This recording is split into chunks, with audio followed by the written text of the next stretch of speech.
இந்தியாவிலும் பல இடங்களிலே தோமா சுற்றி திரிந்து ஊழியம் செய்தார். கோவா, டையூ, டாமன் போன்ற பகுதிகள், கேரளாவினுடைய அந்த பகுதிகள், பல இடத்துல சுற்றி ஊழியம் செய்து அப்படியே சுற்றி வந்தவர் கடைசியில தமிழ்நாட்டில் வந்து தங்கி தமிழ்நாட்டில் மரித்து, இரத்த சாட்சியை மரித்து தமிழ்நாட்டிலே அடக்கம் பண்ணப்பட்டு விட்டார். அவர்கள் சாதாரணமான ஆட்கள் இல்ல, விதைகள். அப்போஸ்தலர் வந்து விதை. அந்த விதை விதைக்கப்பட்ட இடம் தமிழ்நாடு. எங்க விதைக்கப்பட்டதோ அங்குதான் விளைச்சல் உண்டாக முடியும்.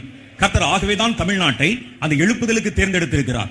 2000 வருஷத்துக்கு முன்னால விதைக்கப்பட்ட விதை இப்பொழுது நம்முடைய கண்கள் காண விளைத்து எழுந்து கிளர்ந்து கிளை பரப்பி தன்னுடைய நற்கனிகளை அது கொடுக்க போகிற காலம் சமீபித்து வருது. அப்ப ஆண்டவர் சொல்றாரு, அதுக்காகத்தான் நான் அனுப்புனேன். தமிழ்நாட்டில இருந்து ஒரு பெரிய எழுப்புதல் வரும்.